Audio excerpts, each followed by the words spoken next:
coming out of closets or the fact that my family suddenly wants to kill me. I don't know if this is just me, but I'm always rooting for the monster in a horror film. Maybe it's because as a queer person who dabbles in drag, I'm frequently told that I'm the monster.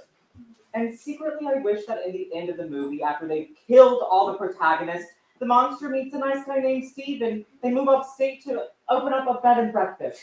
You go, Babadook. Oh, where was I again? Oh, right, yes. The queer experience in horror. Seriously, all jokes aside, there's something so queer about horror, about venturing into the unknown, the undefinable, and courageously forging your own path. A path that you discover rather than the normative path that is handed to you. Or maybe it's just because on Halloween we all get to play dress up. I mean, who doesn't want to play dress up? To live a fantasy. I mean, I lived one as a straight man for 18 years. I didn't say that I did too well. And speaking of dressing up, all of us on the Witching Hour team are donating our creativity, our performance tonight, to Ween Dream, a lovely charity made up of all volunteers that give free Halloween costumes to children in need. And with your support tonight, they can help hundreds of delusional little closet cases dressed up like, I don't know, Kitty. But enough about my biography. Lastly, before we get the show on the road, I want to say that for this evening, cabaret rules apply. This means that when you see someone mess up, you cheer harder. So let's try that out. Pretend I just missed a line. What do you do? All right, now pretend I can't find my light. What do you do? I just couldn't tell. What do you do? Fucking psychopath! You don't even ask if I was okay. Well, now that we established that you all hate me, Paper Kraine presents The Witching Hour.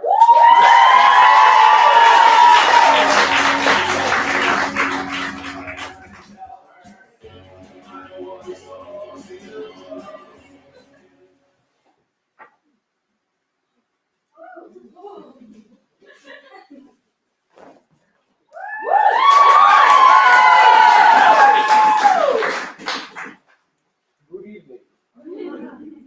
I can't tell you how thrilled I am that you've come.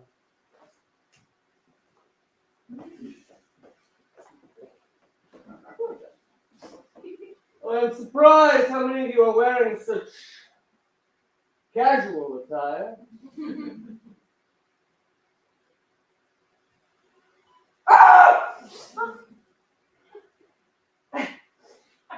Excuse me, something in my throat. Now, I believe you've been promised a fright-filled evening of short plays. Some of you may be skeptical. Some of you may have never seen a shadow that lingered for a moment too long, heard a whisper of the breeze that sent a shiver down your spine. Not to worry. You will be dealt with. But for those of you who do believe, who've seen beyond the veil, these plays are for you. Did you see that? I don't mean to sound paranoid, but as I was walking over here, I had the distinct feeling that I was being followed. I heard footsteps behind me, matching my pace, but every time I turned around, there was nothing there. Just a sense of a presence. Which leads me to our first play. A story about the presence behind us or in front of us that we can't see, but that we know is there. Please enjoy. Keep it.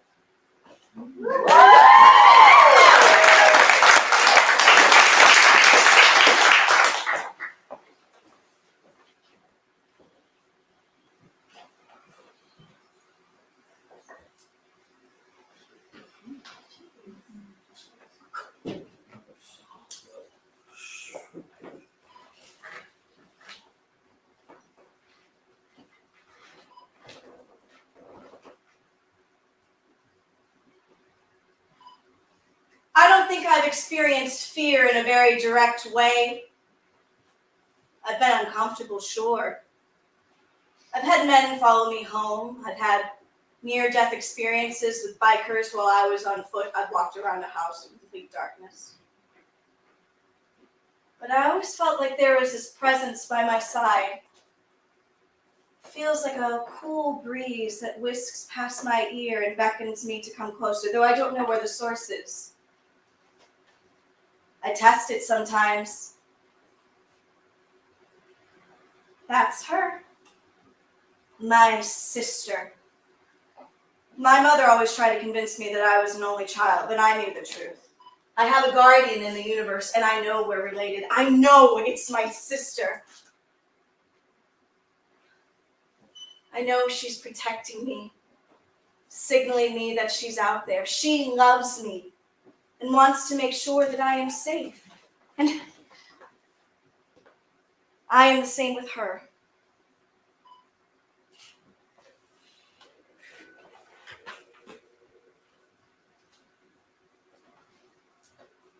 My job is a series of images and videos. Just today, I've seen the following. Die, die, die, die, die, die!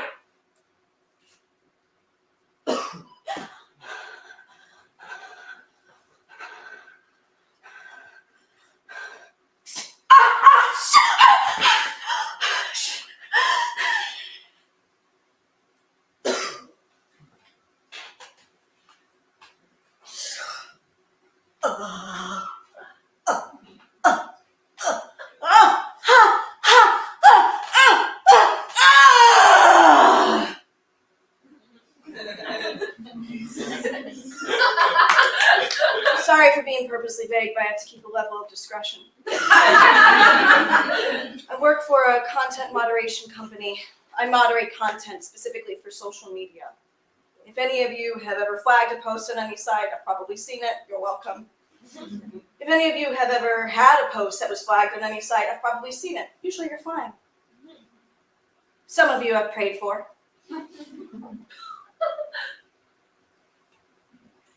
I don't know how I came across the job posting in the first place. I was scrolling a random job site on a random day of the week and came across a random posting that said my responsibilities would be to review videos, comments, reviews, posts, photos, and live streaming content according to the social network's policies, workflows, and targets, which may include graphic, violent, explicit, political, profane images/videos. I clicked apply. I wasn't scared. I felt that breeze by my ear. I felt a pressure on my shoulder. I knew I was being looked after. In my interview, I was told I'd be helping people and animals, that I'd be making a difference. That sounded nice. I was shown to my desk and given my training over the course of the next few days. Then I was set up with the following. I would be reviewing 200 posts a day, and then if I were able to keep my accuracy score up, be bumped up to 500 posts a day. Each post I had to review and decide whether it violated community guidelines for whatever platform it was posted on. If I said a post violated community guidelines and it did, the post would be taken down and I would receive a positive rating. If I said a post violated community guidelines but it didn't, the post would be put back up and I would receive a negative score. I had to keep between a 96 to 98% rating. I wasn't scared. My first week wasn't horrible. I would see puppies being kicked or people cutting themselves, schoolyard violence. I wasn't scared. By the end of my first month, I had reviewed over 15,000 posts. I began to see the worst sides of humanity. I saw a nanny choke a child she was watching. I saw a dead body, and then another, and then another. I saw 3 children find an iguana outside, pick it up, and beat it against the pavement. It screamed for a minute, and then the screaming stopped. Not all of these posts were taken down. They didn't violate certain community guidelines, and I had to watch them to make sure. My score never dropped below 98%. I drowned out the background noise of my coworkers. We weren't really supposed to talk to each other, but also, when you're meant to be looking at the worst sides of humanity all day, you're going to need to find ways to cope. My 2 coworkers, Joyce and Jane, would fuck in the bathroom on their very brief lunch breaks. My other coworker, Sid, would burst into tears every shift, always at different points. My other coworker, Diana, would smoke a blunt in the parking lot before heading in. Occasionally, we would see a counselor provided to us by the company. The counselor would sit with us, ask us how we were, if we were in need of any other assistance. We only got 10 minutes with her. I never use more than 3.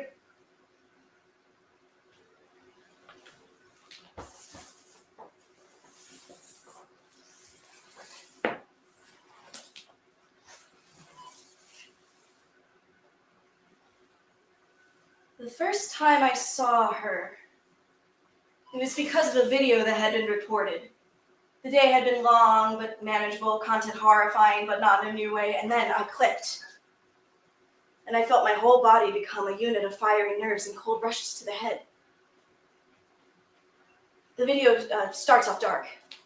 Some shuffling noises permeate in the background, and then the web camera is adjusted. A girl steps into frame. She has eyes exactly like mine.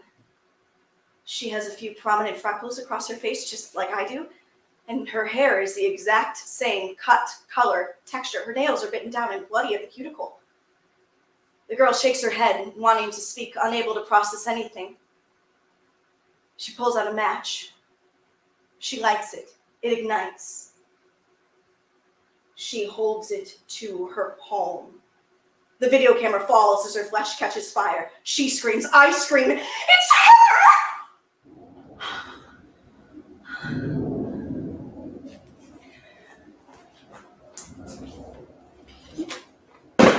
I used my full 10 minutes today.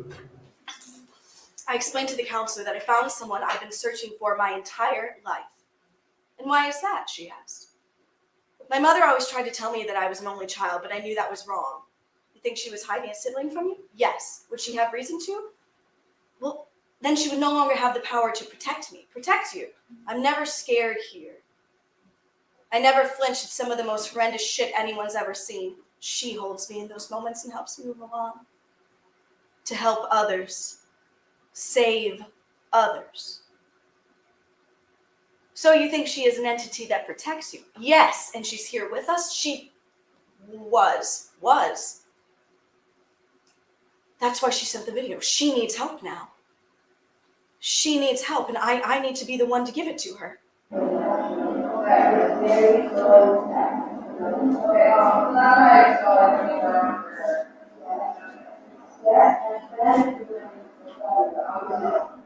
My score drops to 95%. Then 93, 90, then to 85. I'm having night terrors now, and these terrors, a specter approaches my bed with an outstretched hand. It ignites before it reaches the foot of my bed. I can feel my teeth turn into my gums, and my gums turn into my teeth. My entire body is a biohazard of sweat as it saturates the mattress.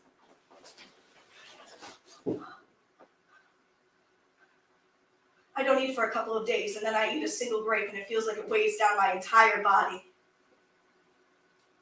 I call out sick. And then I'm told I don't need to worry about coming in the next day.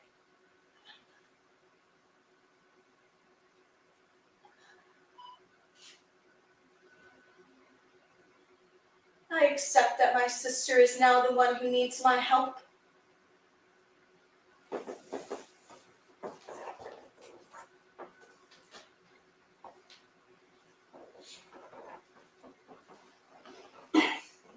For someone who's remained hidden for most of my life, my sister is remarkably easy to find using the simple Google search of girl lighting hand on fire. A local news source has written a headline about the video, how it was reported by a friend who was concerned how my sister is doing. First of all, I learned her name is Kraine, and that she was rushed to the hospital and is in stable condition. She lives in a small town in Maine. I booked my flight an hour after reading the headline. I searched her full name up. https://www.whitepages.com/name/Gray-Howard $Gray 20% Howard. I find her address. I find her place of work. I find their business hours. I see via her social media handles that she's at home, sending everyone thank yous for the well wishes she's received. I see on one of her posts she mentions a bunch of roses she's received. When I step off the plane the next day, I pick her up 2 bundles of 1 dozen.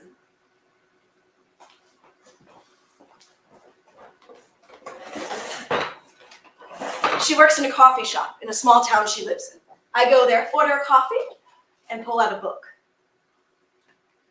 Turn the pages slowly, tenderly, trying to remain subtle and blend in with my surroundings. It's 3 p.m. Gray doesn't start her shift until 3:30, and then she works until 9 p.m. I order another coffee and wait. It takes 3 coffees for Gray to show up. She is tall, but she hides her stature well with hunched shoulders and baggy clothes. One of her hand is bandaged and in a sling. She hugs her coworker, mentions how she was just stopping by to pick up her paycheck. I immediately ask for my check.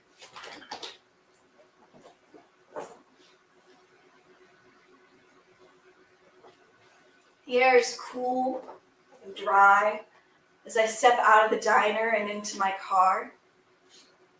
I follow her vehicle slowly, not wanting to seem too close or too far away. It's a bright blue Volkswagen Bug with a thumbs up sticker on the bumper. I've rented a car for the occasion, a green sedan. I drive past her very small apartment complex. I need to buy some time before heading in, and besides, I already know her apartment number.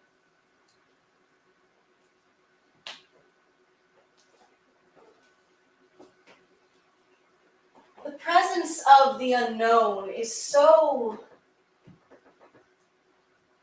delicious to me.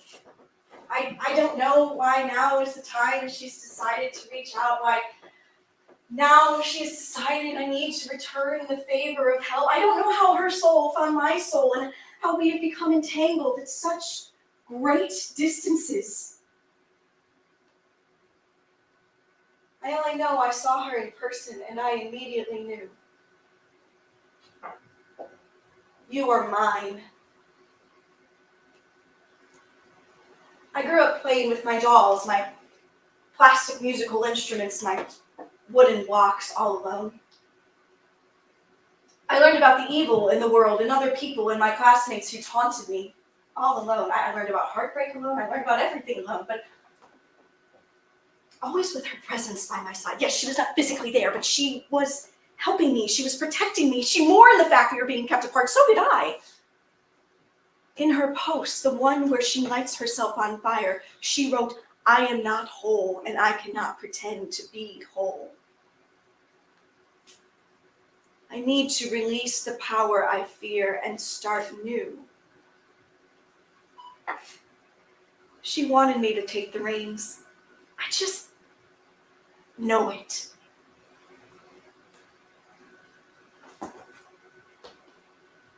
I waited until nightfall.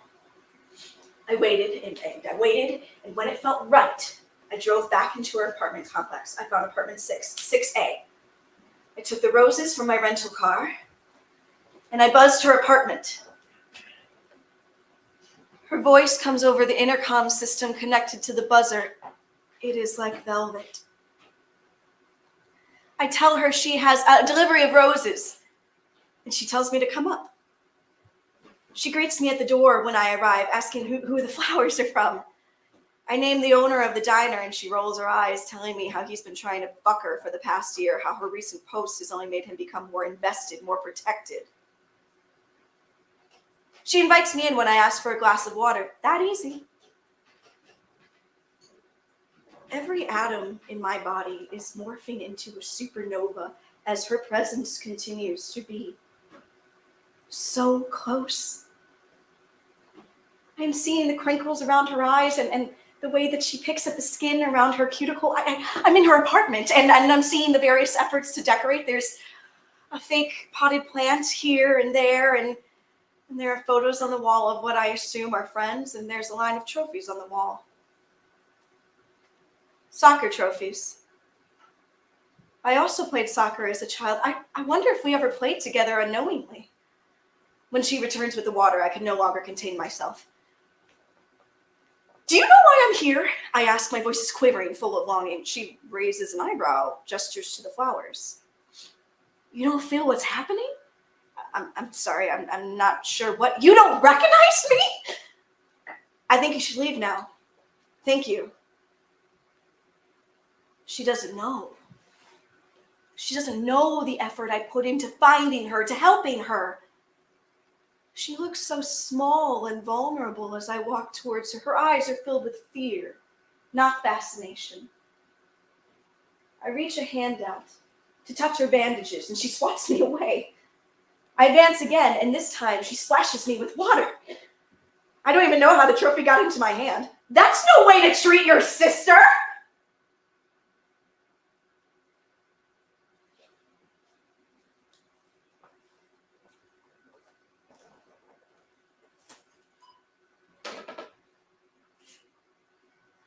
When she passes out, I tend to her wound and leave her to wake up. As I dressed her forehead, though, I couldn't help but be fascinated by her blood. There was so much of it. Our bond, our connection. I found myself pricking my own finger, holding it up to the cut, letting our beings meld.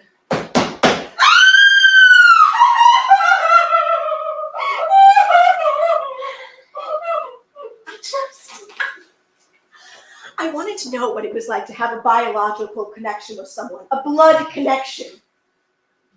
I can feel my own power, my own being, glowing, growing, igniting, repairing, preparing.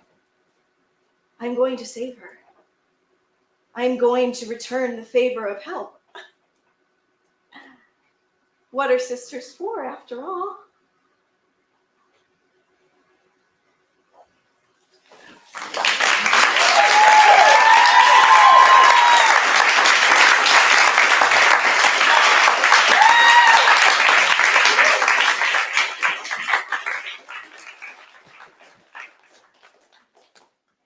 I love the part about the roses.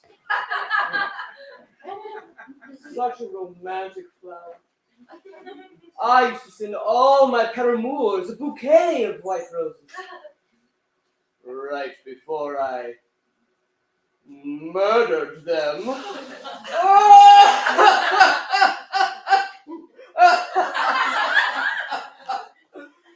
Speaking of murder, did anyone ride the subway this evening?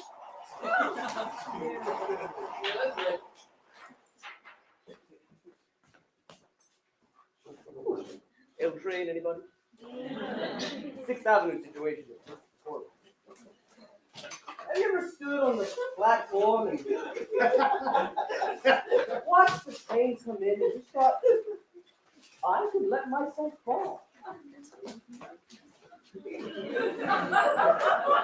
Something about being underground gives us permission to imagine our own death, even with desire. Our next play thinks about what's below us. The dark chaos and grime that lurks beneath just out of reach. Now present your life.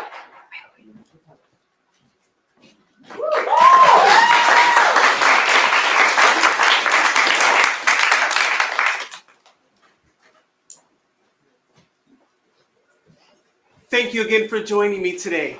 Be careful on your way out, or you might get spooked by something we are not responsible for. That was a great tour. Oh, thank you. We're really glad you enjoyed your visit. I actually grew up in this town, you know, but I never knew about the tunnel systems. Well, the tunnels definitely played a big role in the city's early development. Why are good things always abandoned? Well, I wouldn't say abandoned. We just moved on for the better. It's so fascinating. Us, now, being the underbelly of the past. Well, if you'd like to come back in October, we do offer a Halloween ghost tour special. We get more to the hunting paths, underbelly of history, that kind of vibe. Where are they? We were like rats. We ate moss and mud and drank the dirty water. We were so disgusting. We still are. Ma'am, We're actually closing up soon. I'm sure you can find more information on our website, like the internet in general. Where are they? Who? The ones before. Where are they? Did they die or did they become immortal? Are dead people's souls trapped with the ones before because it's like so damp and dark and like untouched, like so disgusting? This is not funny. I don't know what you mean. Can you please just leave our facility? Did you know my sister chose to die in the tunnels? I guess she wanted to be with the ones before. She disappeared just like that, turned into dust. Did you ever meet her? Have you ever seen her wander around? Oh, she looks nothing like me. Ma'am, please leave or I'll have to call security. Did you guys ever meet her? Was there ever a scholar that was like, ooh, I'm going to do a report on this ghost, bitch?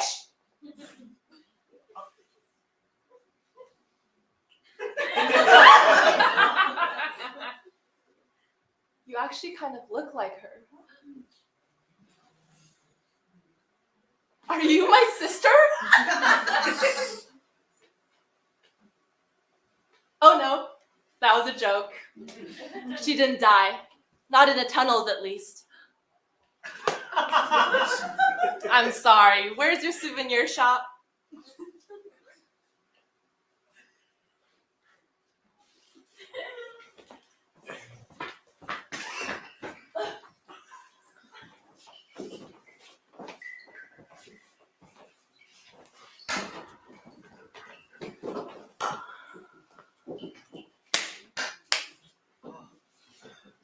Hey, come back.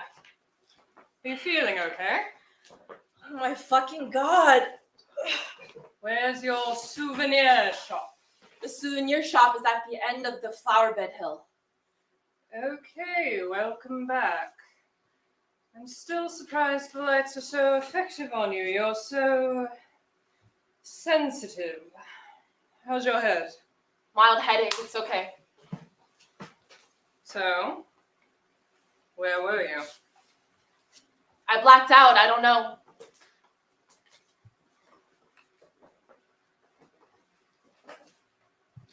Please don't lie to me ever again.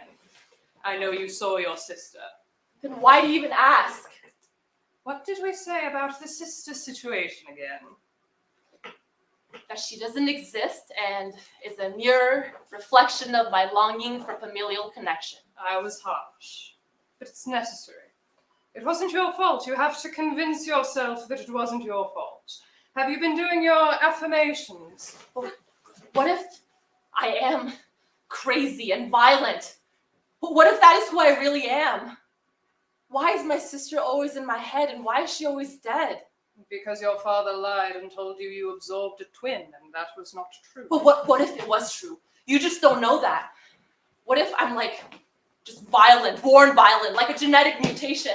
What if I just attack whoever gets close to me? I can't help you if you keep locking and beating yourself up over things that happened in the past.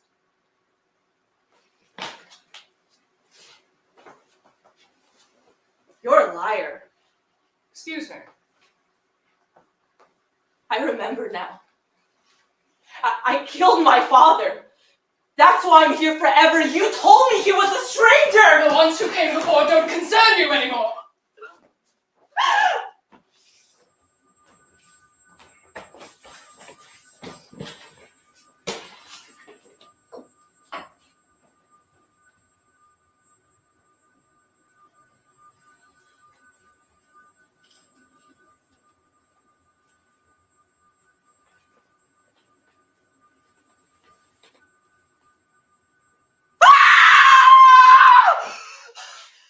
You're exactly like you were as a little kid. You still scream because of nightmares, but never remember what your nightmare really is. Huh? Oh, I'm sorry. Was that too early? Oh, it's just I never know what I can do for you or how I can help you. Ever since your father passed, you've just been so cold and distant from me, from everything, and I don't know how to help you. Oh my God. Maybe it's me. Maybe I'm the heartless woman. How dare I make fun of you having nightmares? Of course you have nightmares. Why do I not have nightmares? I don't know how or why I'm like this. Oh God, please don't hate me. Mom, I do not hate you. I know you still miss your father. I guess it just doesn't feel real sometimes. I know. What was that sound? I don't hear anything. Oh, okay. Just sometimes I hear noises like your father is still here. I really killed him. Oh, I'm so sorry, my love. That's too awful, even for a nightmare. Right. Nightmare. I attacked him at the hospital. Violently stabbed him. Oh, you remember that? You stabbed your father with a pin. With a pin when you were a child, when you were obsessed with pins. You bought pins everywhere you went. They were your souvenirs. And one day you were organizing your pin collection and your father asked for one and you said no. And he tried to grab it and you tried to take it from him and the pin stabbed him in the thumb so deeply. And you just sat there staring at him, watching him bleed, not apologizing. I don't mean to say you were a bad kid. You were never a bad kid. We just were so shocked. You were so possessive of your things. Mom, do you think I'm violent? Oh, no. I'm doing it again. I just wanted to say that I'm sorry if that memory became your nightmare or you didn't even remember it and I just brought it up for no reason. Mom, you need to calm down. Wait, What? someone's watching us. What? Who? Never mind. Maybe I'm the crazy one. How could your father still be here? Silly me. Oh, seriously, what do you mean? I don't have your pins anymore. Leave me alone. Please leave me alone. I don't know anything. Please stop staring at me. Please stop. Stop.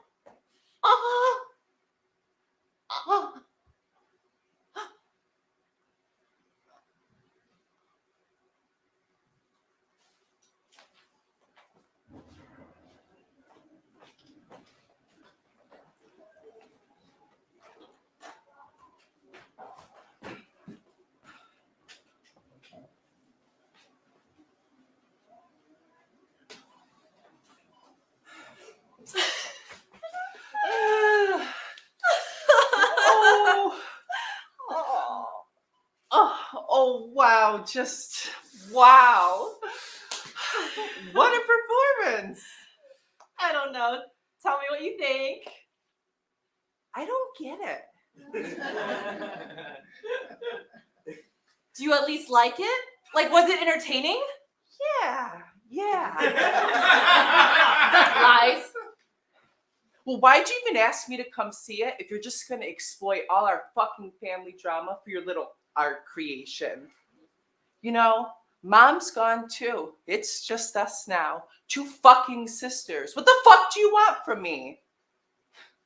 Wow. You know, it's so disrespectful, this whole thing about the father who haunts his family. How you make fun of Mom's and my experience with Dad's death and our spirituality. You're just pissed you didn't have the same sensitivity to the energy as we did. Now you disrespect Mom too, even though she was always there for you. I think we can disagree on whether ghosts and souls actually exist or what happens after you die in general.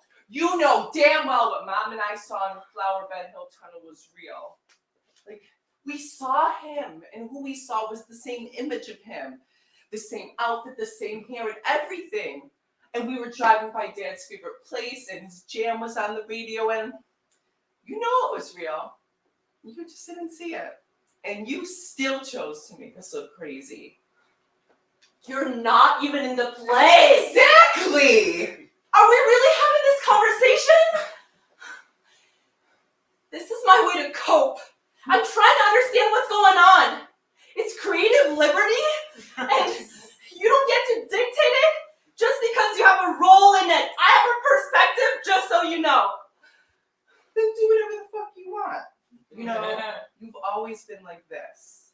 You really, really enjoy hurting people. I hope you had so much fun in your fucking performance. You truly are the star of our whole entire family lineage. I want to connect with you. I really do. But I was never able to, so I figured maybe I could embody it somehow, like acting. I'm trying, you have to believe me. I'm trying in my own way. If killing you could turn back time and bring my parents back to life, I'd do it without a beat.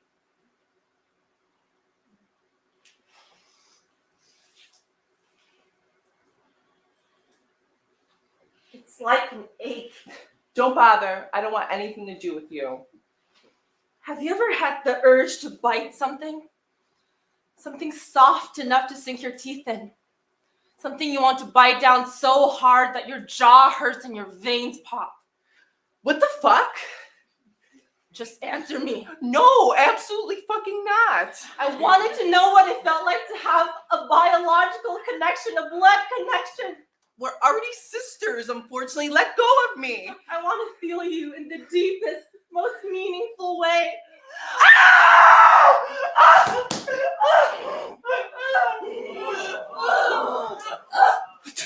I'll take you to the tunnel! Come back!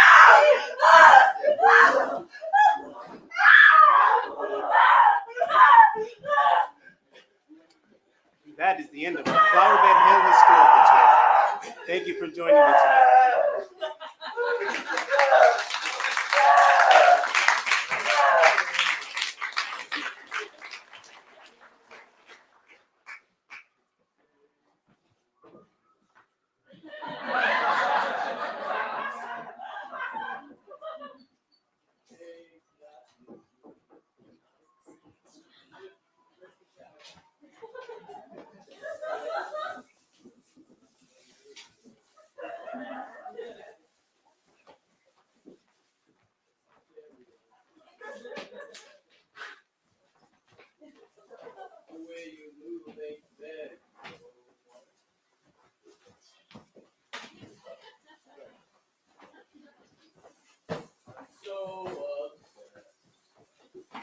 My heart is bound to bleed right out my untrimmed chest. I believe in you, like a virgin, you're Madonna. And I'm always going to let you by mine. Stories about family always leave me a little misty-eyed. I don't have one anymore, unfortunately. They all died when I was very young. What? Someone put strychnine in the well.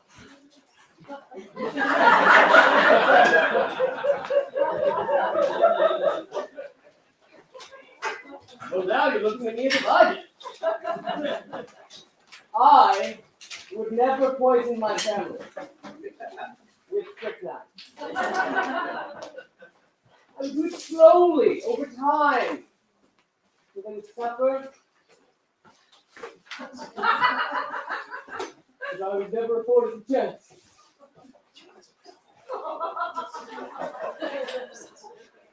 Them's the breaks, as they say.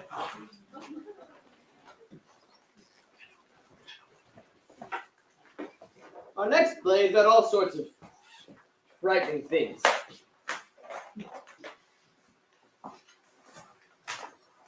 Poison, death, dying, etc.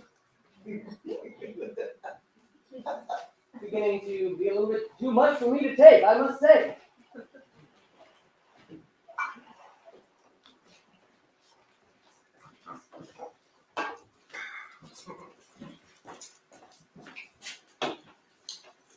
But more frightening than all of that.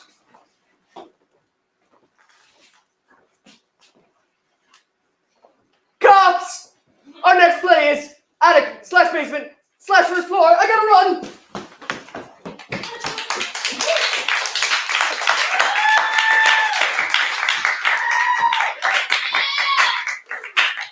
I get a big hey yo from all the cops in the audience tonight. Ooh, great, yeah. So, hey, hi, hello, and welcome to the 8th annual. You have a right to remain roasted. Time to pop open mic night at Pharaoh's Bar. The boys and I are just so grateful to Pharaoh's for having us. Oh, not just the boys. Anyone could be a cop. We're all grateful to Pharaoh's. Yes. Peter, the horse is here. No, yeah, that's just one of my impressions for the night. I get Borat too.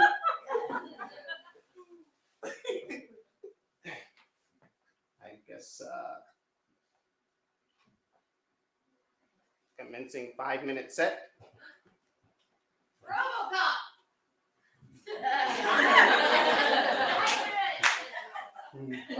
So I was working a case the other day, and yeah, I know. All top comedians talk about is crime, SMH. But hey, I'm walking here. I saw that. So yeah, it was a murder investigation. I get the call when I'm, get this, on a date. So I'm like, check please. He was hot. I was pissed.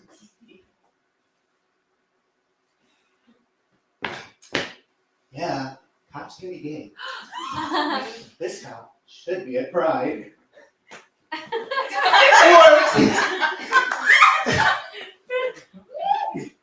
Anyway, so I arrive at the scene of the murder.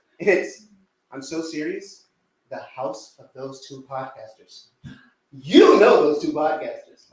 Yeah, it's their house. Well, really like their mansion. I guess being a podcaster is like being the new oil tycoon or something. But it's not the podcasters who are dead. Oh no, they're just missing. In fact, we can't find them at all. If anyone has any information about that, can you please see me after the show? Or if you want to book me for your next open mic. So there's a body in the attic. Let me say that again. There is a body in the attic. And it's clearly been up there for a few days. So I'm just like, ew!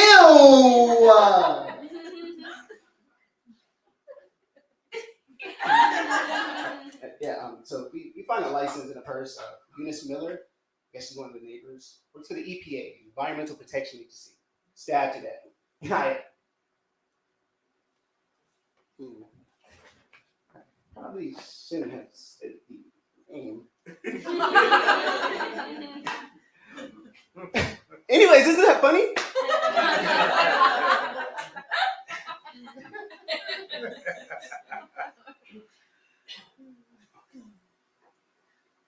I feel like fucking shit. Can't stop crying. I'm gonna be in poison. Too fucked up to do laundry, so I have to wear my underwear inside out and outside in. That's making me feel really fucked up.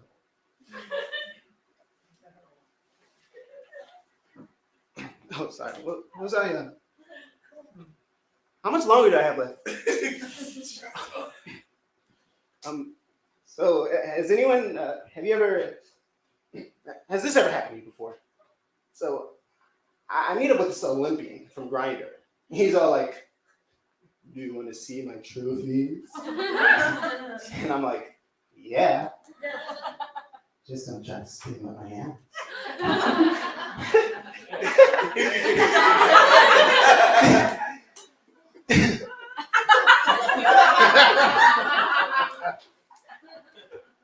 feel like I had it, yeah. I feel like there's the punchline. The punchline.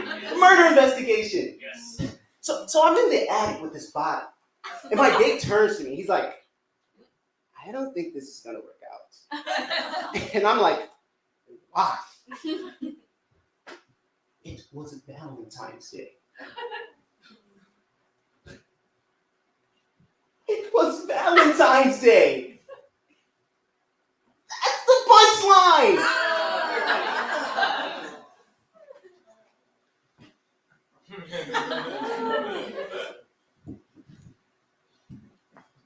I hate twinks.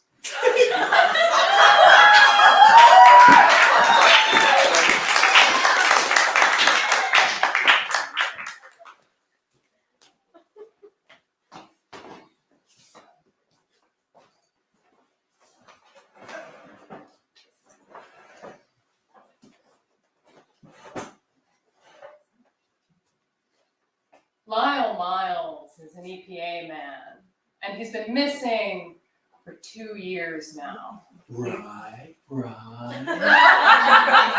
He was an administrator at the Office of Air and Radiation, and he was last seen at the Adena Reservoir. Right. The Adena Reservoir in Adena. Right. Now, what's weird is this. A, he's missing. But B, an underground tour guide at the Adena mines claims to have spotted Miles.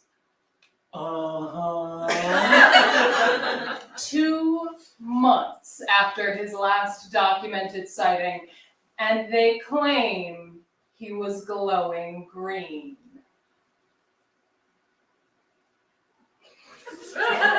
Henry, it's your line. What? You say, I just got chills. Oh, sorry. I just got chills. No. Let's take it back.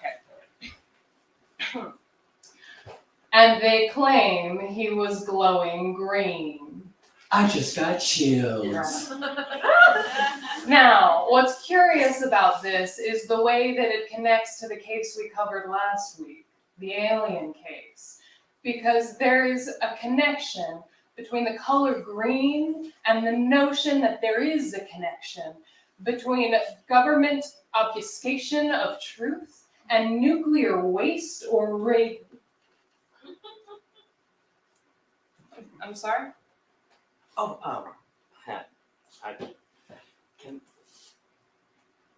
can we take a break? A break? Yeah, I just really need some water. Well, it's right there. So.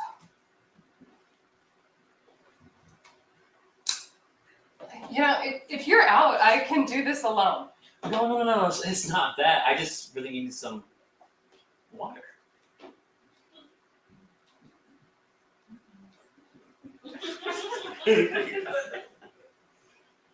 What if she sues? Oh my god, I might sue 2 podcasters that made a podcast about my dead husband. It's a scare tactic. It's all about her book. I bet her publisher told her to send that letter to everyone covering true crime in the area. Still, she sent it here. So you're saying she bugged the house? No, it just feels wrong. That's the cop in your head, Mama. Do you think that Lyle's Miles really turned into some nuclear goblin or whatever? Like, what if... Say we don't record this, okay? The Wife's book comes out, the tour guide makes a zine, there's 50 other podcasts, 3 movies. The whole thing is going to get so scrambled and mythologized, it'll be like the truth was an accident in the first place, if it ever even happened. You really think there's any truth in history? Yeah. Yeah. Anyway, we're the ones who need the money, so. You are.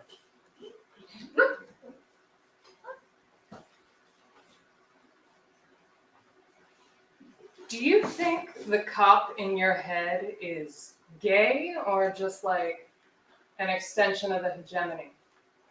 Are we really having this conversation? Well, do you? I mean, Are there gay cops? You're gay. I'm not a cop. You're fucking acting like one. Okay. We should have never experimented. You're being all weird. I just don't want to do it, okay?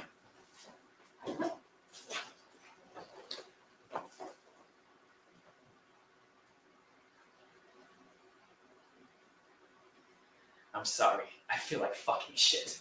I can't stop crying. I feel like I'm being fucking poisoned. I keep turning my underwear inside out. I'm too fucked up to do laundry.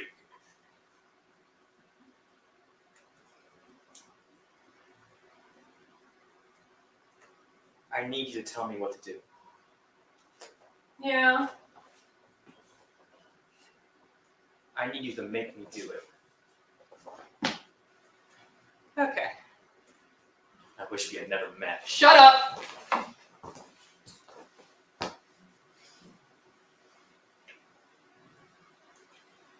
I want you to imagine the cop in your head. Okay.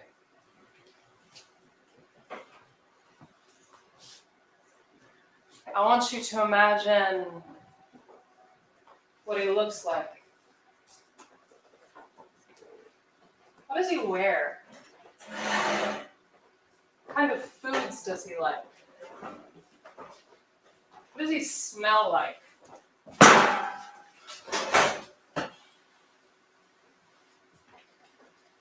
Okay. I want you to kill him. Yes. I want you to take him up to the attic and shoot the motherfucker.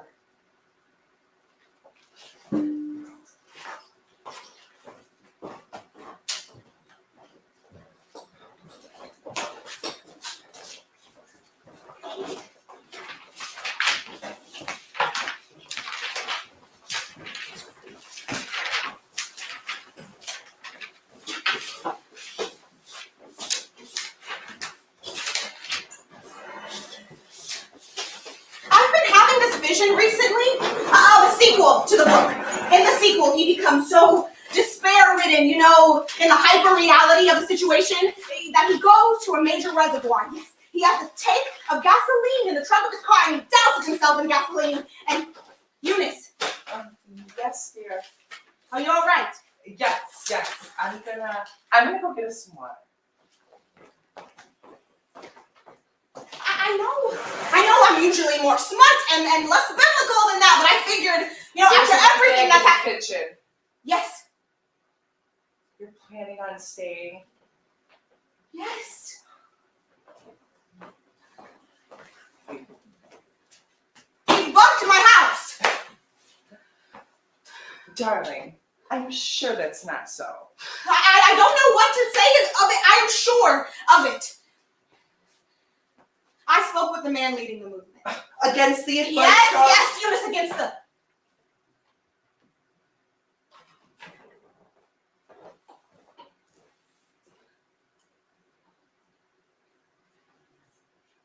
I thought I could put an end to it. I thought that if I only explained that I'm not a radical at all, but, you know, a romance writer, that I only put anything about the EPA in it at all because I had been speaking with you who works there at the time of writing that the truth is I'm a lazy writer and a bit of a political eunuch and that I had no intention of starting a movement with the Lyle Miles character. And what did he say? He said that the government was going to put a bullet in my head if I kept telling lies and that he might do it himself. And you don't think that engaging with these sorts of people has made you in any way a little paranoid? I can't go home. Perhaps if you were to say something on behalf of the organization. The EPA? Darling, I mean, I only really know about this because it's gotten you so upset. The EPA? They just as soon forget about They it. think there's a code, and there is no code, Eunice. It's just pornography. You know, they could. Certainly the EPA could assist in a mass conspiracy, like what your friends described. But they aren't. Maybe it's silly that they aren't. I don't mind you staying the night, but I'd rather nobody knew you were here.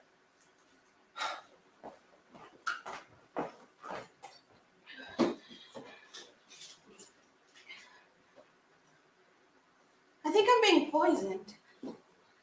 I feel terrible. I can't do my laundry. I'll make up the day bed. I get night terrors, so you know. Maybe you ought to write a sequel to one of your other books while you recover. Take your mind off. Yeah. You know, I quite like the one you did about, what was it? The Cop and the Olympian. That was intense. Maybe a sequel to that. I'm still kind of hung up on if I kill Miles, kill him dead, that he's past death, that he could not be anything but dead, that they will leave me alone. Like the whole thing will drain like a swallowing pool. He goes to his car, to the Adena Reservoir, and he has this tank of gasoline in the car, and he douses himself in gasoline, and whoosh. But you know, it just doesn't feel, and maybe this is silly, but it just doesn't feel grand or operatic enough to prevent a resurrection. Here. You know, I think if they really wanted to do it, if the government really wanted to kill us all nicely and quickly, they just put nuclear runoff in our drinking water. Why, yes, that's exactly what they do. I guess I just used to think immolation was a bigger deal.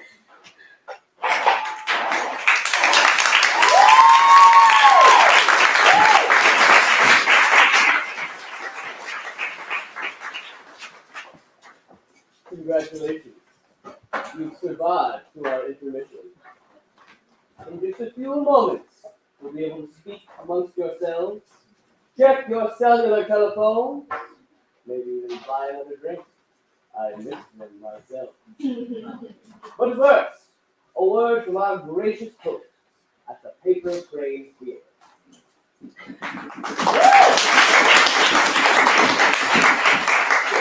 Everyone, let's hear for what we see in the first act. Thank you all of our amazing artists, to Dylan, who is our guest producer for this evening. I'm one of a larger group of producers for the Paper Kraine. In the audience tonight, we also have Danny Turner, who is a co-founder and producer.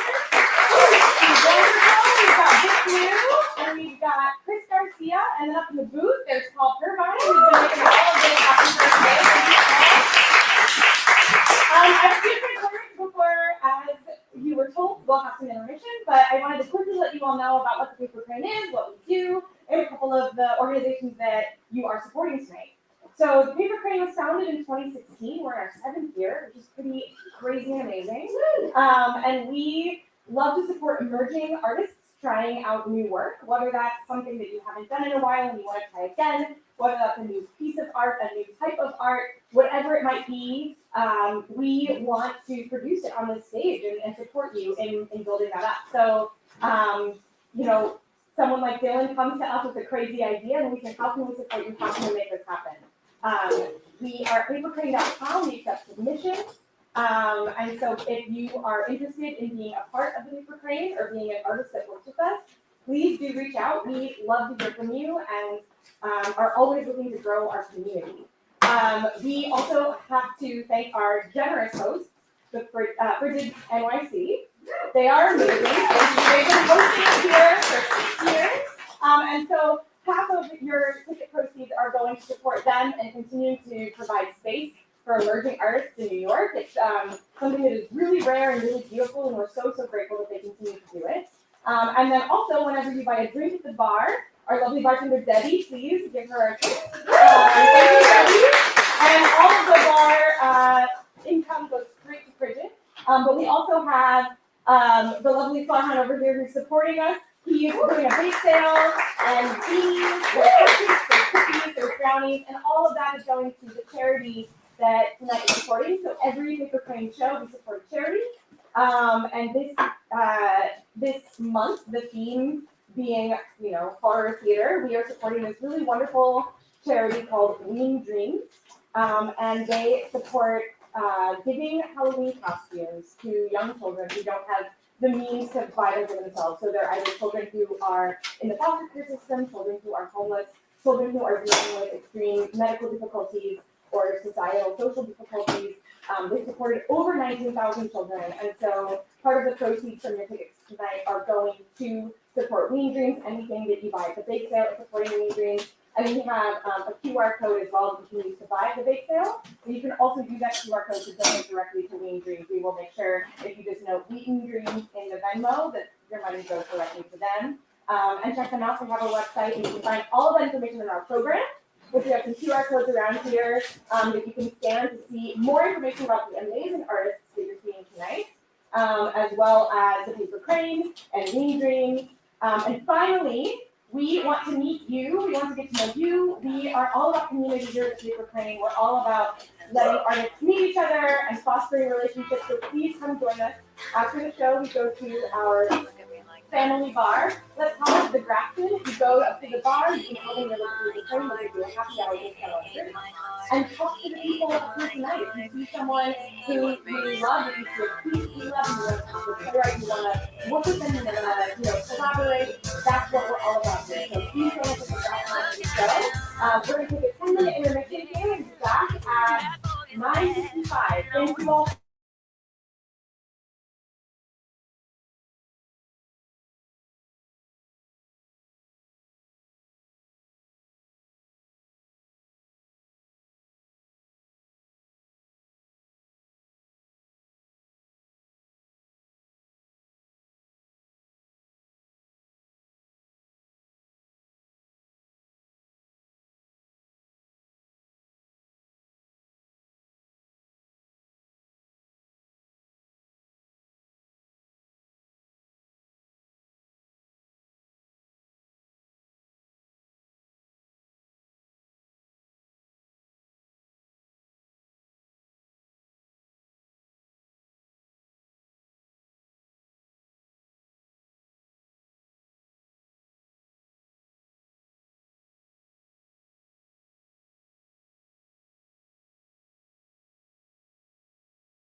When I was growing up, I was terrified of the monster like that. Oh, I couldn't sleep for days on end because I knew, given a chance, he would tear me limb from limb.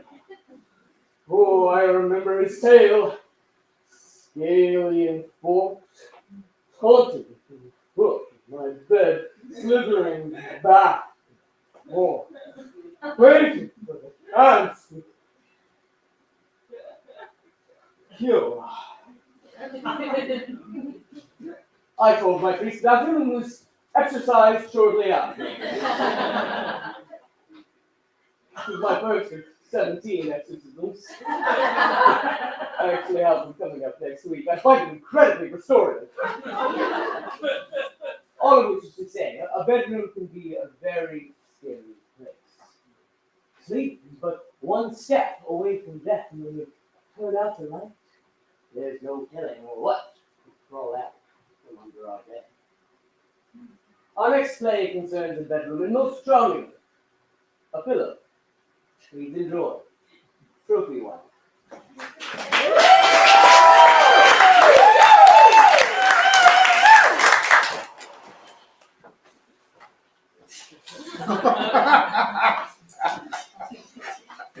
What's your problem, Petunia? Bonnie! Yeah, you're being awful quiet for someone with so many opinions. What's Bonnie short for anyway? Bonathan? Bonanza? Bull. Bonnie. Bull.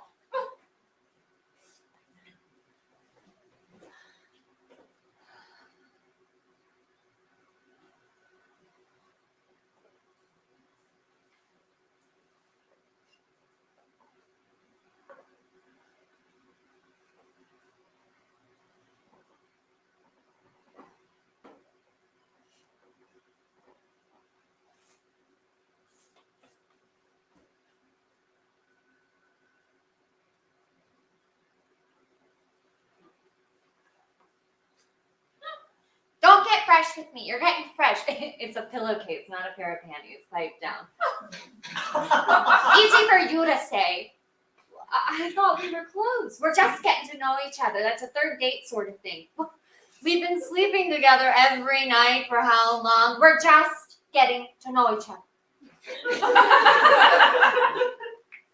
Yeah, right.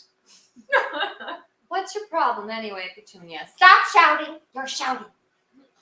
He's a heavy sleeper. And anyway, you don't even have ears. What do you know? I'm too charming. People tell me I'm too charming. Maybe that's my problem. And you could have given me ears if you wanted to, you dumb slut. I could kill you. No, you couldn't. You're right. You're too charming. That's your goddamn problem. No one can tell you no. Are you sure he won't wake up? I've been telling him to get his ears checked. Get a goddamn hearing aid, Francis! But at some point, it's not a hearing problem, or it's a listening problem. What? I said it's not a hearing.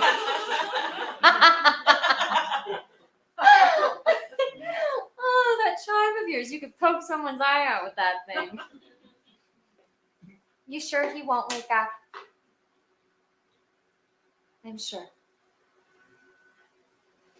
My wit may be sharp, but I'm soft at heart. Shut up. Kiss me.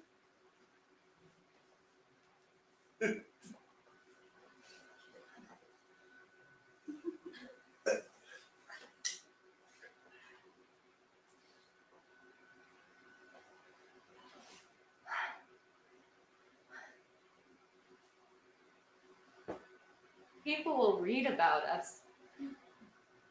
People will read about the whole thing in the paper or the online, whatever, the blogs or the podcasts, and people will only see the surface level. They will see illness.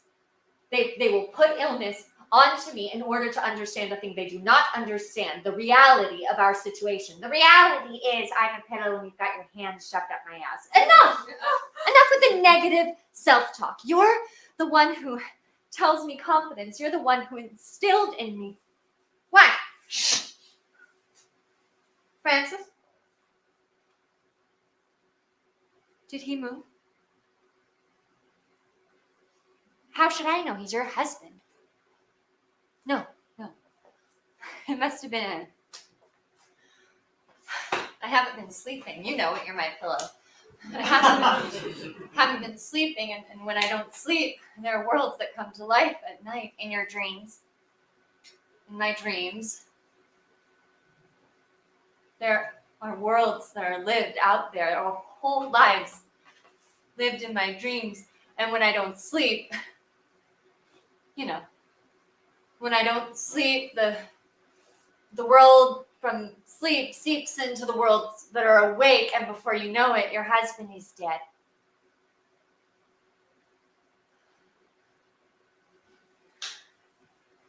I'm glad you said it. I don't think I can.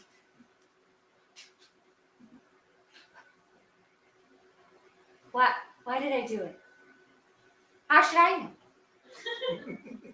You're the one who said they're going to find you. I know. And they're going to ask you. I know. And you can't just say my pillow made me do it. Then what do I say? Find some truth? Isn't it better just to plead insanity? The lawyer will take care of that. Well, I don't have a lawyer. Jesus fucking Christ, you don't have a lawyer!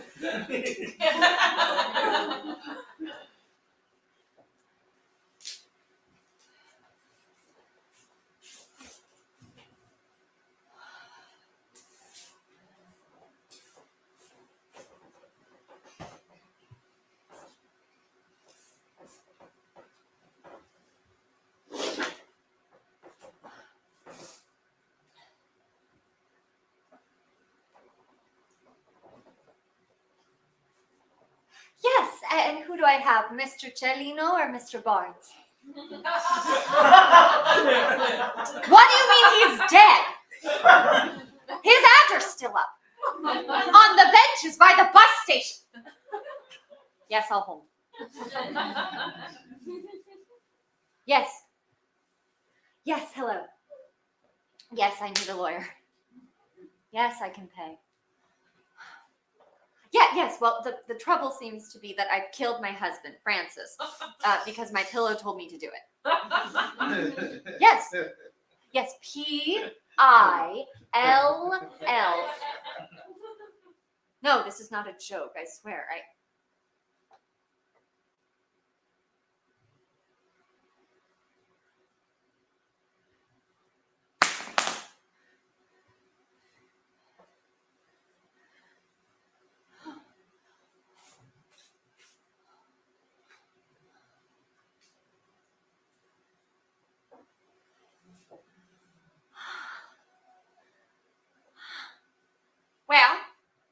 Well, Barnes is dead.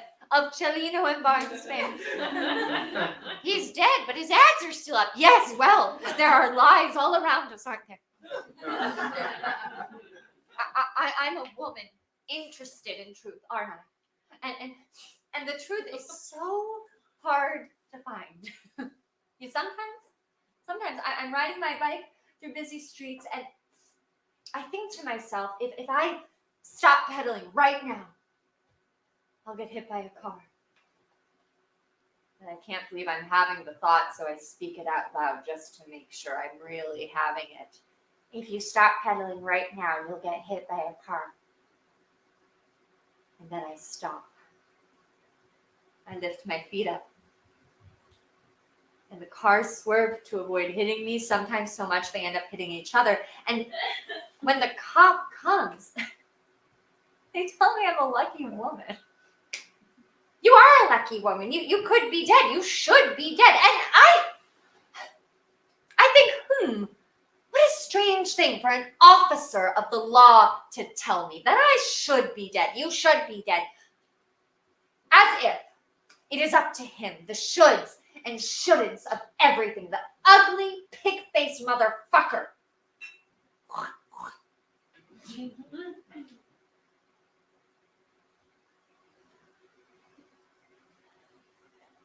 But then he's intrusive.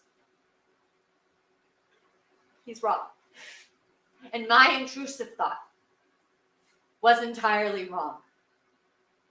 If I stop pedaling, then nothing happens to me. I'm alive, but I don't feel lucky. I feel cursed. I feel cursed that such a clear-cut prediction could be so wildly wrong. That my own fate could be so entirely out of my own hands. I feel that you are incapable of deciding the reality of things.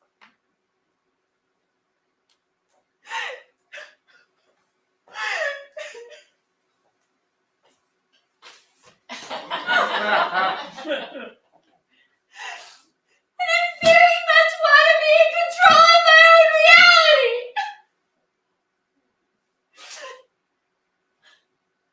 Isn't that?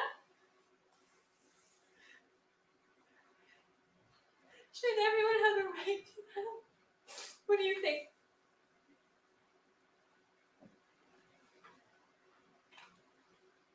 No one takes me seriously. I killed my husband. I need a lawyer. The pillow that represents my unconscious is the one at fault. Hey, I'm sorry. No, you're right. You're not a metaphor. You're a shepherd of sorts, leading me, the helpless little sheep, through the underground tunnel of my own thoughts. You know, and I don't know which thoughts are which thoughts to act on, which ones to dismiss, but you distill them for me. Do shepherds distill things? Do shepherds guide sheep through underground tunnels? You've mixed metaphors. Yes. Yes, shame on me. You're right. See, that's why I need you. I need you, Petunia.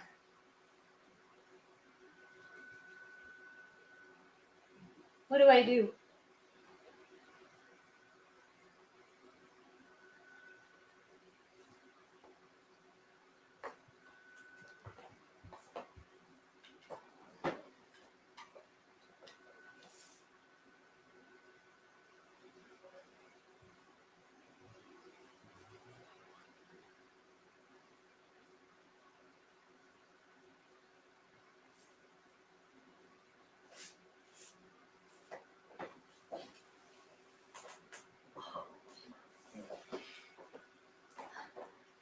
Miss Grasso, please rise.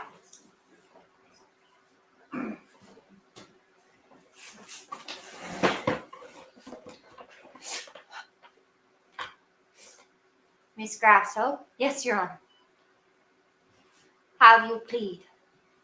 Insanity, Your Honor. Is that how this works? Do you just plead insanity? Don't you have to plead not guilty? Well, I don't know. You're supposed to be the judge in this role play.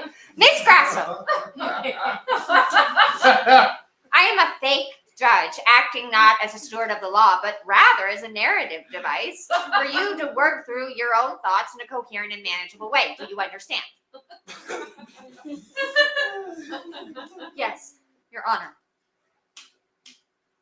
For that that reason, we will skip the part of this trial where official shit happens and rather jump to the part where you tell everyone why it is you did what you did. Capiche? Yes, Your Honor. Tell me, the judge, an extension of yourself, why exactly you did what you did.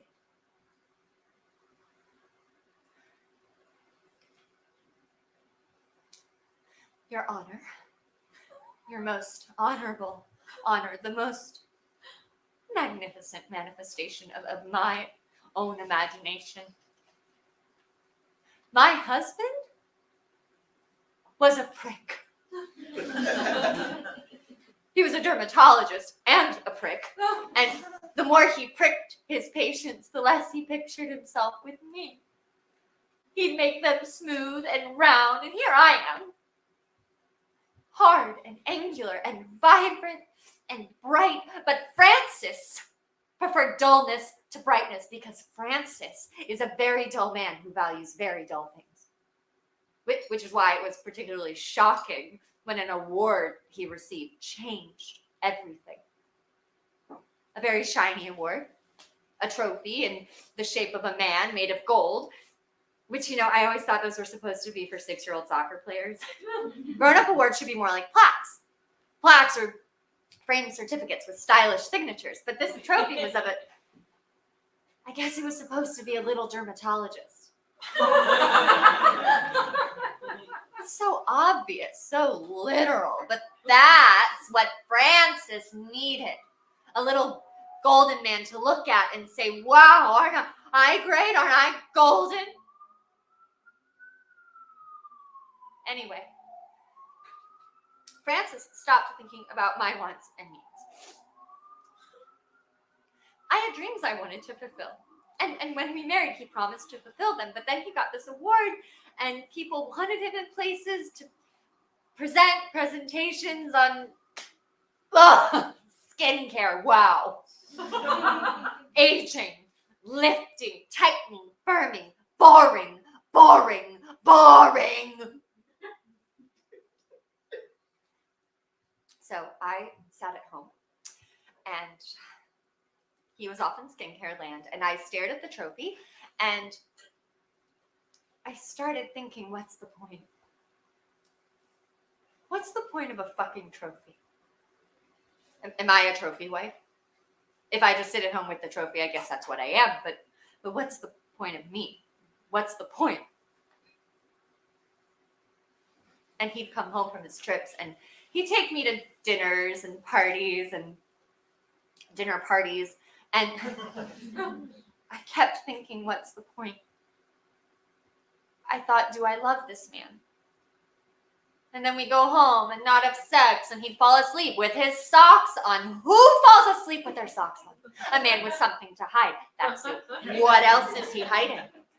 Besides his feet at night and my light under a bushel. So, I decided to make a point. I took his trophy, used all sorts of tools, sharpened it, gave it a point. I slept with it and waited for him to come home. And at night, I had wild dreams of freedom, of a life lived differently, in which I didn't marry Francis, but created my own reality and acted on my own dreams by becoming a dancer. No, I suck at dancing. A celebrity chef. I'm good with a knife. No. I would have been a sailor. Lived my life on ships, those floating containers with very real boundaries surrounded by deep water that has very real consequences if you fall into it.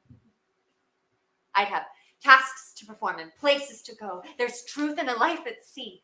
There's truth in waves and ports and storms and starboards. There's very little room for doubt. And I have these dreams of freedom, and they'd whisper to me, make me real.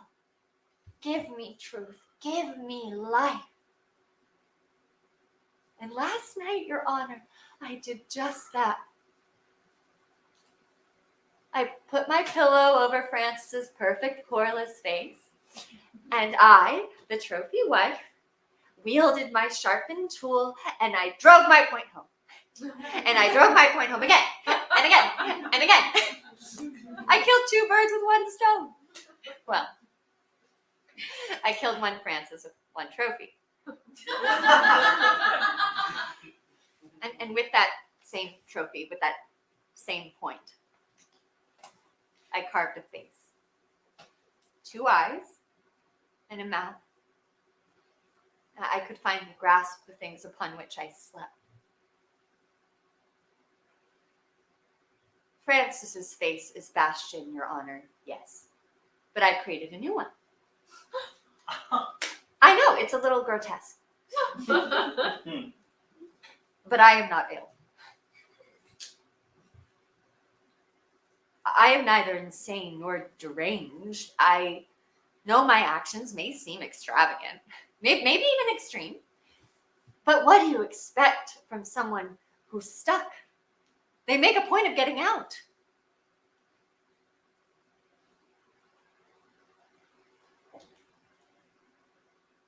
Do you realize what you've just said? Yes. I don't know. Yes. Do you realize what this means? I believe I do, Your Honor. The jury will find you guilty of... Oh, don't say it! Come on, are we really having this conversation? Just skip to the part where you take everything I've been through and diminish it with a single word in the first degree. This is it.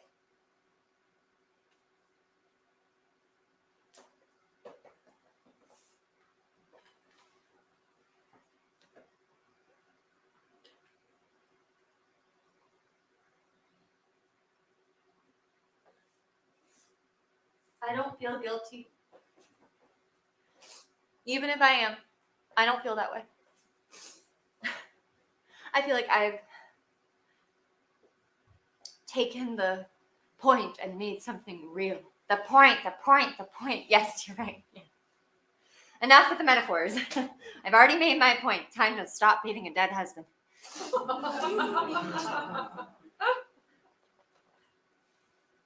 There are worse things in life than living in a cell and getting fed 3 times a day. Orange is not my color, but I do enjoy a jumpsuit.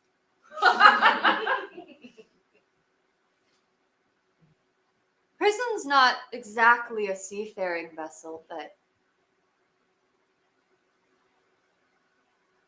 at least I'll live a life that's real. Cold and hard and wonderfully, wonderfully real.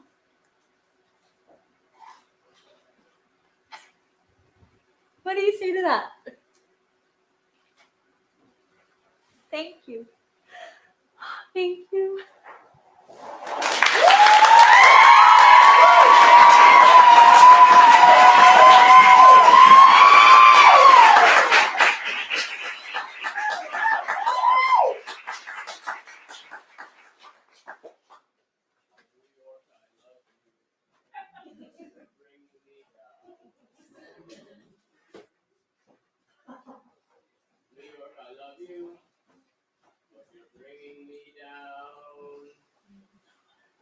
Like a rat in the cage, pulling minimum wage.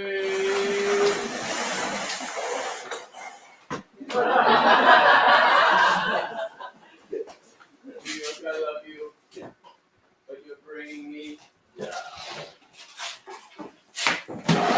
What do you remember New York in the 90s? I said, do any of you remember New York in the 90s? That's right. Things were different. Rents were cheaper. Grover Cleveland was president for the 2nd time. The Industrial Revolution really meant something. I remember my first landlord in New York was a wonderful old man. Polite, gracious, dignified, ravenous cannibal. Oh, I simply adored him. He was so kind to his tenants. If you couldn't afford rent 1 month, you just go to his apartment and give him a lend. January afoot, February in arms, March a leg, and so on and so on. Needless to say, he was very well fed. It was one of his tenants now. Now, inevitably, it would come to a point where there were no more limbs left to be had. At that point, you would really go on the organs. Then it really was just a slow march to the death. Oh, you treated them with respect. Much better than men from company. He was the definition of a gentleman.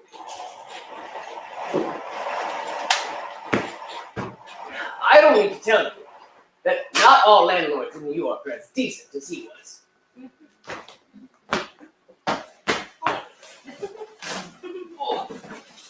Our next play concerns one such landlord. Is this good, lady?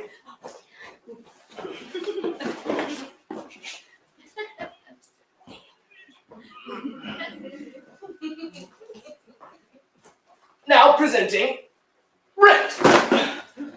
Or, not the musical, a play about a ghost landlord. Sorry.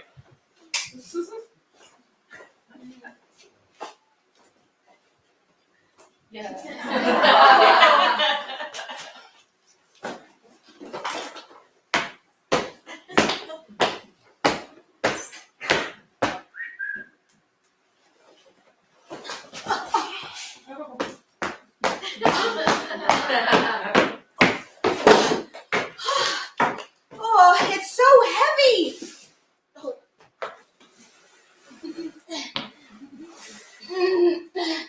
What did you put in here? No, I know. I don't have a lot of space in here, so. No, I haven't met any of my neighbors yet.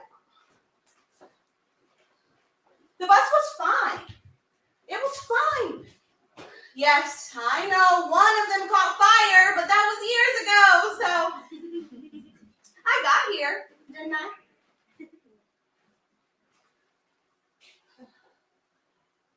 No. I'll send you a picture when I'm all set up. The place is nice. I haven't. No, I blocked his number.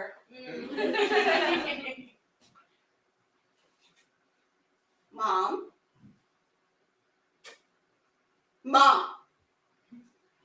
This should go without saying, but please do not talk to my ex, because that is what he is. He's my ex, so.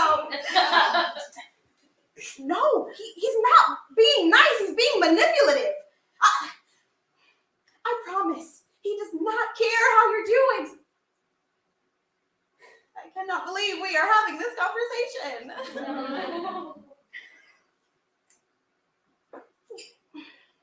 It's fine.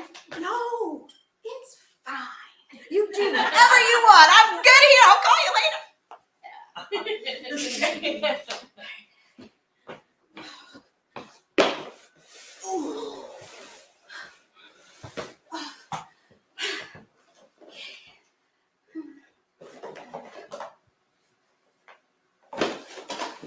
Jesus, Mom. Really?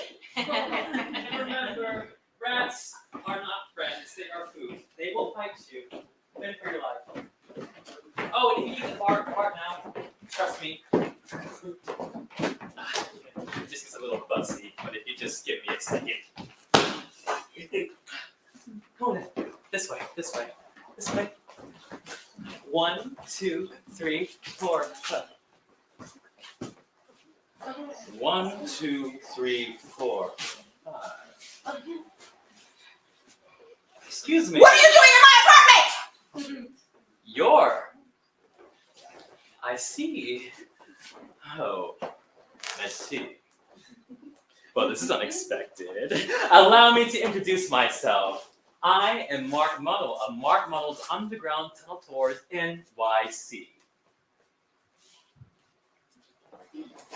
This unit has been abandoned, unoccupied for years. During that time, I've been bringing groups down here because it happens to have exclusive access to the last of the 6 entrances. Six what? Can you get them to stop doing that?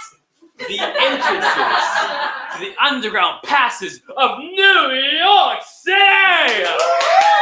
Yes! Moose!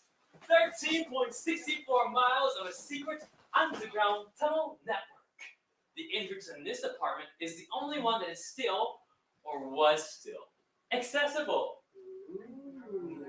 What happened to the other 5 tunnels? They were closed up, filled with concrete, forcefully forgotten. They don't want us down there, which we all know means they have secrets inside they want to keep. I heard there was one under the entrance to the Margaritaville in Times Square. That's a rumor. No. There isn't one, but I think there's one in Matt Toussaint's, but Leo DiCaprio is currently sitting on top of it. I believe they filled in anyway. So are we going in or what? Ah, patience, my friend. But first, a brief history of the underground tunnel network of NYC. The year is 18... Excuse me, I'm still... You're saying there's a door to a secret tunnel inside of my apartment. Oh, you don't know. You didn't open it? I would have opened it right away. Did you think it was a decoration? No, I assumed it was storage. I obviously just got here. I haven't even had time to unpack yet. So, if you all could just maybe leave. But we paid for this tour. He can give you your money back. I pay rent here.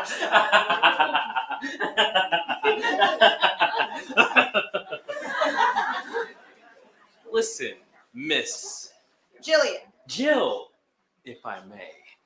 Do you see how this puts me in an awkward position? You broke into my apartment. Your apartment. That's funny. You said you pay rent, correct?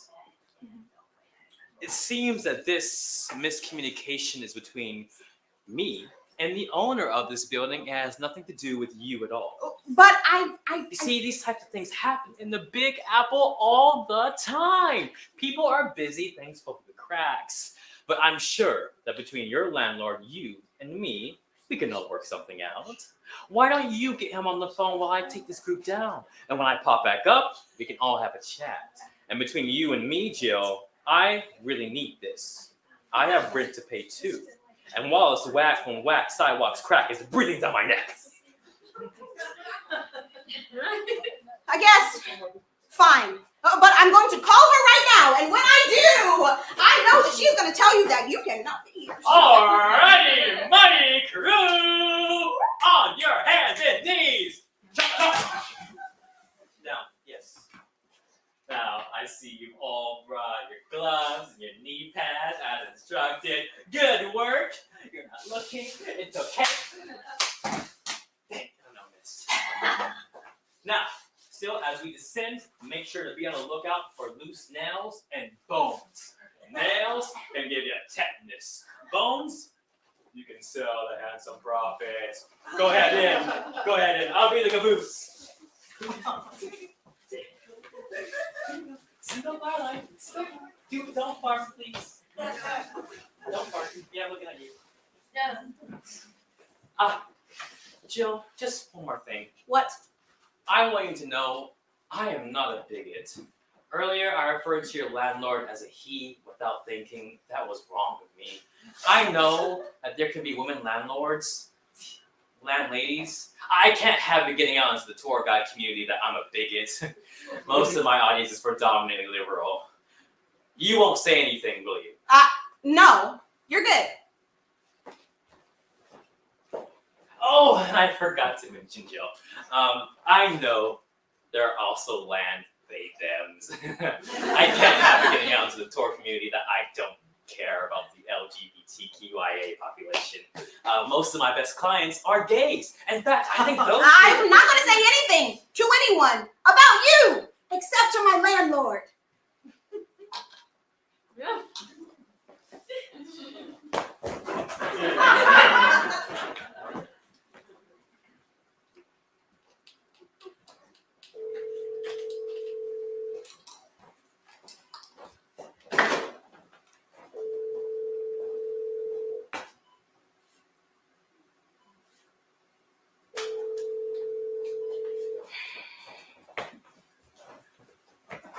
Wow, you guys were a great group.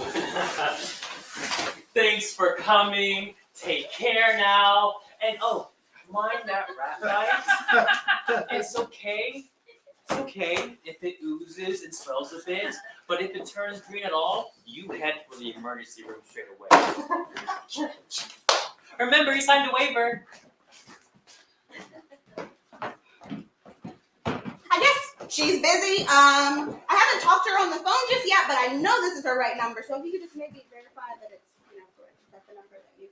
Okie dokie. So I'll see you tomorrow then. First tour is at noon, so you want to be dressed and maybe tidy up a bit in here. Excuse me. Oh, I know you just moved in. I presume from out of town because, well, anyway, it'd be a bad look for me if this place was a mess. You understand, don't you? Well, you can't come at noon. I have an audition. Oh, yeah. Well, don't worry. I'll let myself in. Till then.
No, I have an agreement with the building owner, so they leave the door open for me actually, so I don't really need a key. It just gets a little fussy. Come on in. Here we are. Oh, sorry about the mess. There's a new tenant here. She's coming along but isn't terribly cooperative. I know. Dear. No.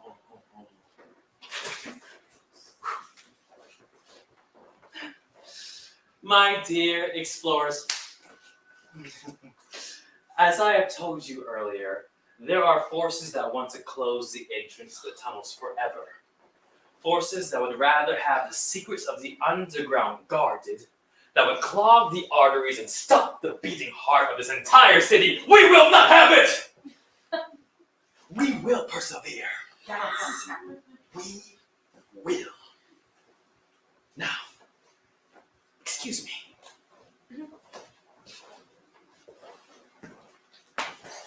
Oh.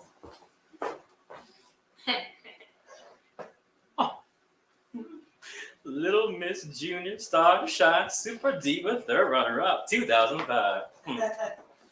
Nice. Stand back. Thank you.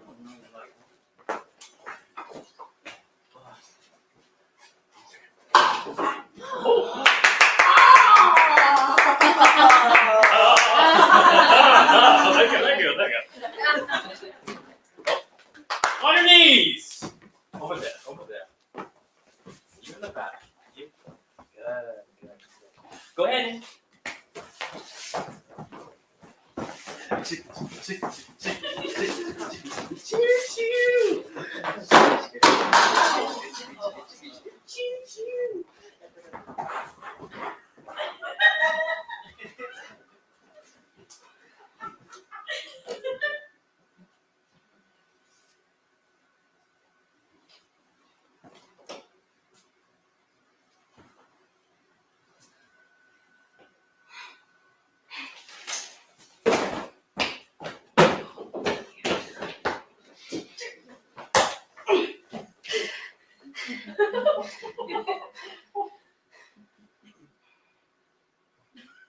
Which brings us to the end of our tour.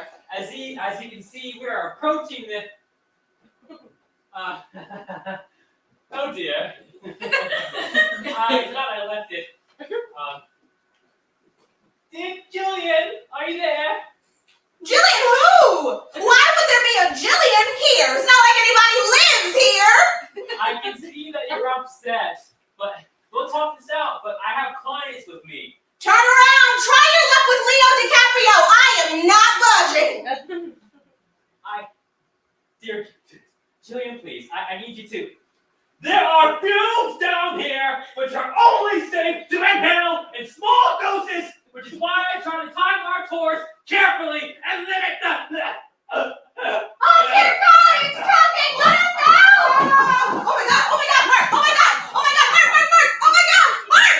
Mark! Oh my God! Oh my God! Mark! Oh God! It's easy! Okay, everybody back up! Back up! Make some room! Outside! It's a mess! Okay, here we go. Gotcha.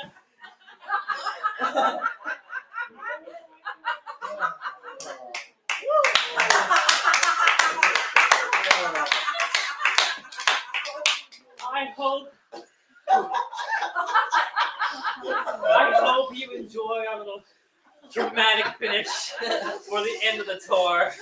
It's a bit we do, me and Julia. A talented actress. Give her a hand.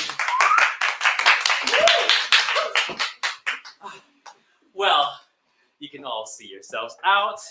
Thank you for coming. Tell your friends. And make sure you give your hair a good rinse on the way out. And don't let any other runoff get into your eyes. Remember, you signed a waiver.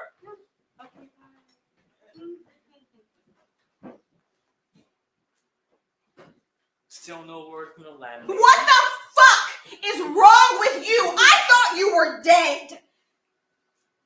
It's called acting, my dear. I thought little Miss Starshine Super Diva would appreciate that. You know, I was an actor myself. Most of us tour guides are. Maybe in a few years, you'll appreciate my position better.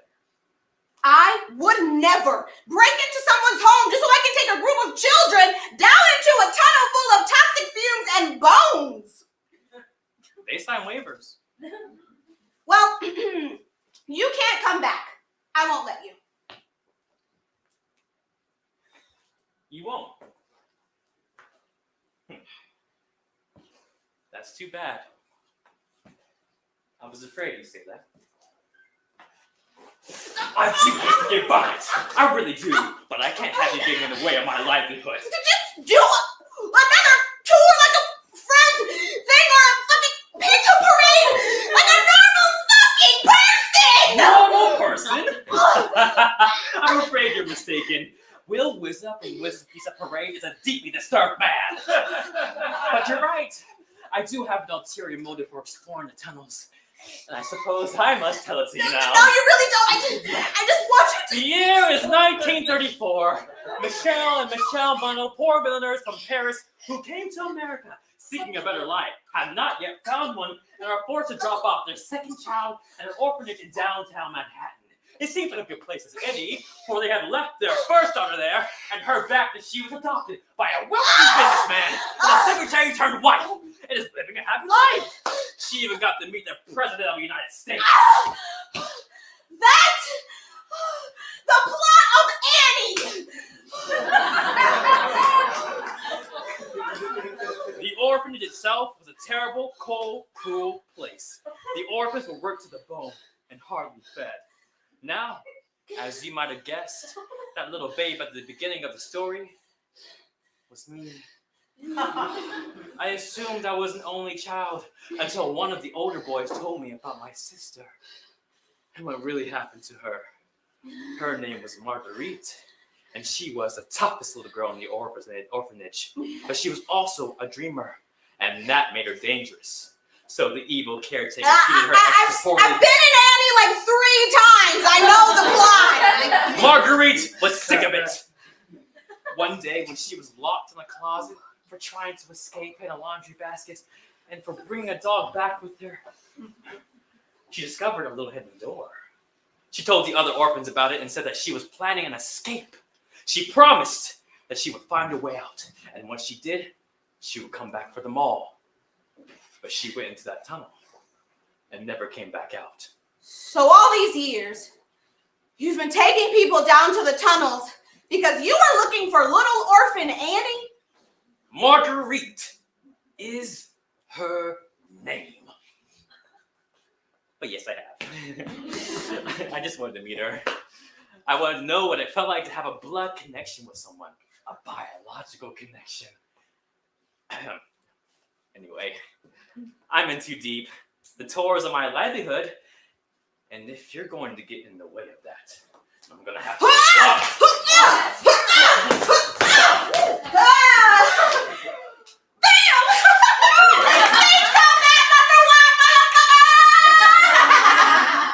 It's pretty easy to look like you're struggling, but you really tested me.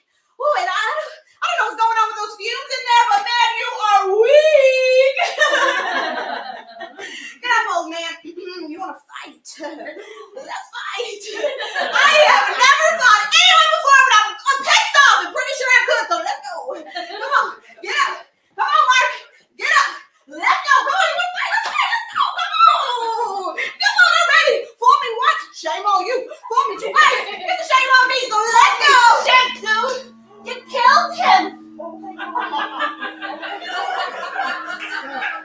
wait, no, I didn't. I didn't. He's faking it. He's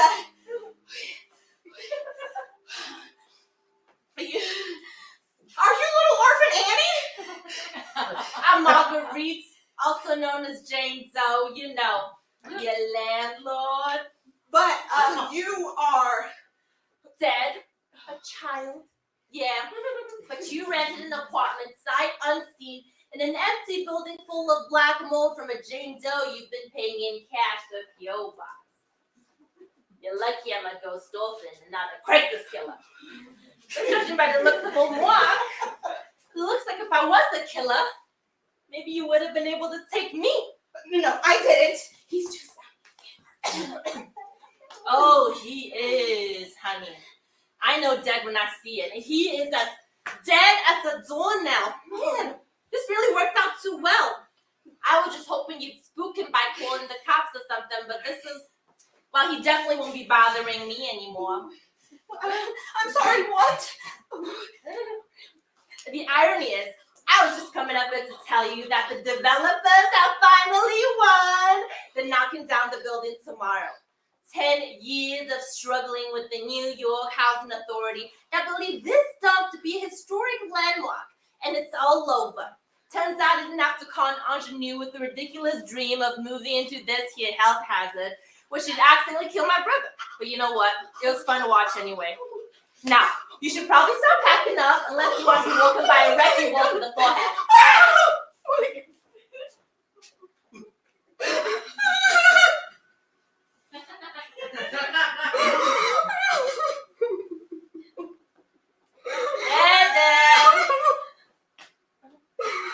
Okay, now it's all right.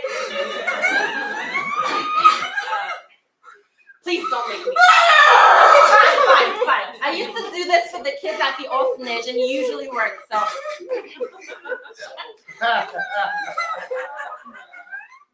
The sun will come out tomorrow. Bet your bottom dollar that tomorrow there'll be sun. I'm so confused. God, you're dense. Look, I tricked you into inhabiting this decrepit apartment so that my dumbass brother wouldn't be able to take tour groups down there anymore because I wanted some peace and quiet. No, What else is there to understand? No, I understand that. I don't understand how you are Marguerite, but also Annie. Yeah. My dirtbag brother sold the fake story of the orphanage to my birth parents about what happened to me to a comic book artist, who then sold it to a Broadway producer. They thought Marguerite was too foreign sounding, so they changed it. One kid ended up making a pretty penny from it. I, of course, never saw a goddamn cent. He didn't get what he wanted, though. Oh, what was that? A part in the show. Fame. See, that's the difference between people like Mark and people like me. The way I saw it, I was well and truly forgotten the moment I was left at the orphanage. When I found the tunnels, I was like, oh, hell yeah. Here's somewhere I can be properly forgotten. Left alone. Where I don't have to pretend to give a lick about legacy or making a name for myself. Mark here was so terrified of being nobody that he ended up making a show out of me, which was really fucking up my whole thing down there. You do have to feel a little bad for the guy, though. Not too bad, though. Anyway, I've been up here chatting too long. I forgot how goddamn right it was. Awful. Well, I'm sorry about the apartment, but don't worry about him. Don't worry about being responsible for him. No one knows you were here. There's no paper trail.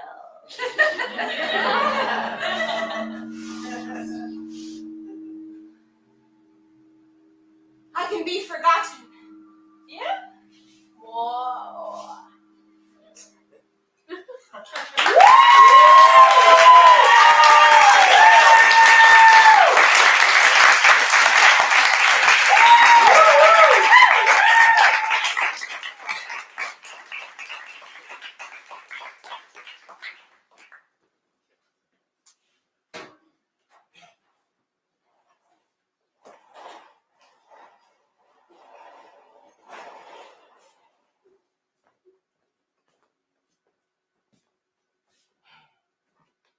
And now comes time for the scariest moment of all. Saying goodbye! I'm terribly sentimental. Oh, I'm going to miss you all terribly. Or maybe I won't. Maybe you'll never be with me. Maybe as you're walking home, you'll hear a pair of footsteps behind you that sound remarkably like mine. Maybe my hand will reach out to yours from under your bed.